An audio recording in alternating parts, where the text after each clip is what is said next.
Now, on to the next story. We have Kush. We know him as apparently a pastor, and he is also a comedian. He actually had his debut on Churchill Show. I think it was Churchill Raw, and then he got onto the main Churchill Show. And he's very funny, to be honest. But sometimes his content can be a bit problematic. Now, he is on a radio interview, and he is giving a story about how an occurrence where his wife almost killed him. And we're like, damn, what did you do? What did you do?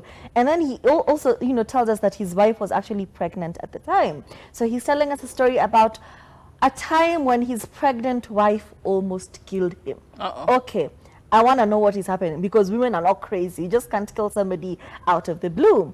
So he says they were living in Nakuru at the time, and he used to work at a certain club called Club Karibu. Fast forward, he goes there and he meets a certain girl who relays him by the name Sabina. Sabina was from Kisii, apparently. And it's an instant attraction. They immediately want to do the dirty, but now the wife is involved.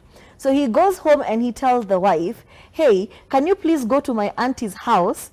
Because my auntie has traveled and she has left the children alone. And since it is not safe for the children to stay at home alone, please can you go and stay with the children, my wife, and just help my sister out for a hot minute, and then you will come back. And the wife, because, yeah, sure, babe, whatever. I married into this family. So if somebody has a problem somewhere, if I can help, sure, I will. But first of all, we're not factoring in the fact that this babe was 8 months pregnant. 8 months pregnant, you're telling her to go to your sister's house to take care of your sister's children. So first of all, that was very unfair, and that was a red flag from the get-go. But before the wife leaves, apparently a neighbor of hers tells the wife, wawe, sijui unafanya nini, mimi najua bwana yangu na bwana yako wanapenda wasichana, clearly this is just a ruse to get you out of the house.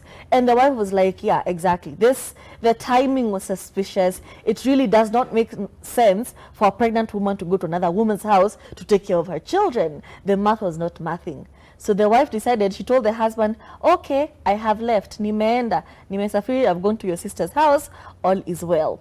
So that is during the day. But she did not go. She just stayed in the house, locked the door, zimmered the steamer, and sat in the darkness, okay?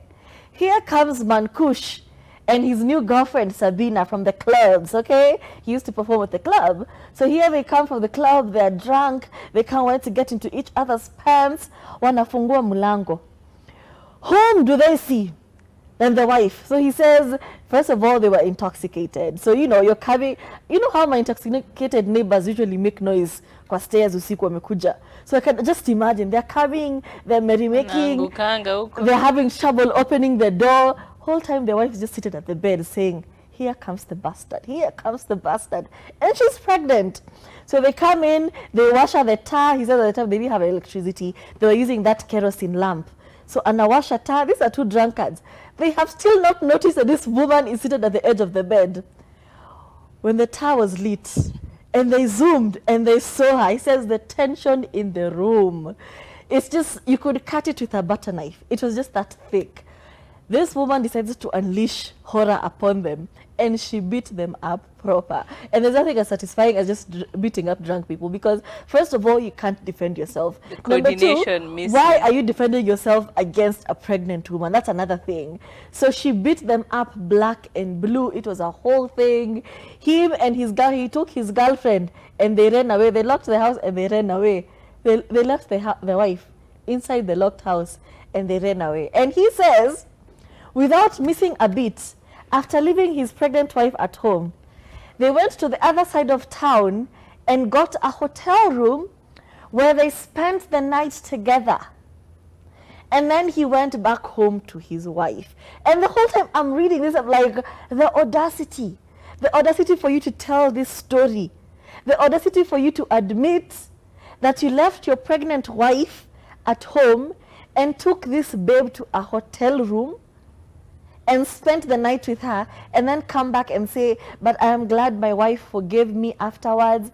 I sought retribution. I was very remorseful about it, and she forgave me, yada, yada, yada. Even after she caught you, it didn't stop you from taking this girl to hotel? You know, like you could have sent this girl on her way and come back home the same night and asked your wife for forgiveness and said, I am a fool, I am a bastard, please forgive me, I will never do it again. But no, you did what you wanted to do, and then you came back and asked for forgiveness, and apparently she forgave you. I was so mad. I don't see who comes out as the winner in this story. All of you are losers. I don't know. And you know, it's years ago. So now imagine you rehashing all of this again and your wife having to see all of this again. And now there's social media. So everybody like us have an opinion. We're like, girl, you're so dumb for that. That was so stupid. Why did you forgive him? But you know, I can't explain it. What to do the moja? It's a very interesting thing. Me, it's the way he's embarrassing her on multiple accounts. Like, it's the way There's he's always embarrassing her something on he says so about the many wife. accounts. You know, like, first of all, let's not even forget the series of times you've embarrassed her in public. This scenario alone, your neighbor knows you're a cheater. Because she said, well, unaenda na bwanangu najua wanakuanga, they're whores. Do you know what I mean? So all your neighbors know that you cheat on your wife. In addition to that, not only do you cheat on your wife, you bring these women to your wife's house to sleep with them. Do you know what I mean? Like the energy to lie to your wife, to get her out of the house for the convenience of you bringing another woman into the house, just so you can score. You know, in addition to that, when you're actually caught, instead of, as Turi has said, apologizing vehemently, and just like being sorry, calling this other woman all kinds of names like snake, witch, you're a witch, you want to come between me and my wife, you're the devil. Instead of pretending to lie properly, in just like the attempt to show respect to your wife, you're like, kwenda huyu mujinga. Umfunge kwa nyumba, a pregnant woman of 8 months who has just found out her husband is cheating on her. Anything could have happened with that woman. What if she got preeclampsia na amefungiwa kwa nyumba? How would she have gone to hospital? Do you know? And just the fact that he still remembers her 2 names. Yeah, but here he called her by the 2 name, the full name. Karibu tupatie surname. I'm just like, why would you embarrass this woman to this extent? Do you know what I mean? And there's nothing about this story that's honestly, it's not entertaining. It's just embarrassing, and it just makes you look like an idiot and a horrible person in general, because you could have even lied to us. Iyo mwisho utuambie nililala nje. Just end it there. Na nikalala nje that day. But no, you had to put us on red and tell us the way. Mi kwanza mimi nilimwacha nikamfungia huko nikaenda kulala. And I understand comedians do draw inspiration from things around them. None of this was comedic. I understand being someone's muse and being someone's inspiration. We've seen stand-up comedy when people, you know, tell stories about their wives, but it's told in a very tasteful manner. Where is this? Your wife looking stupid. Do you know what I mean? And looking dumb for forgiving you. She was pregnant. You cheated on her while she was pregnant. And then you admit to it, and then you admit the fact that you left your pregnant wife in the house and you went to sleep with another woman. I'm looking for the punchline, and honestly, it just makes you look like you're the only you're the punchline in this story. No, like, let me tell you a story about how my wife almost killed me. And then this is how you preface it. Do you know? Like, this is just so embarrassing. You look ghetto as hell, bruh. Like, you look ghetto. You need prayers. Maybe you really do need to be a pastor, because at this rate it's embarrassing. Nothing about this story makes you look good. And honestly, you didn't even do a really good job of making this story as entertaining as you thought you did. It just looked, he said the house was 15 shillings. I'm just like, you're putting your wife in a house worth 15 shillings. Like, nothing about this story is, it's all bad.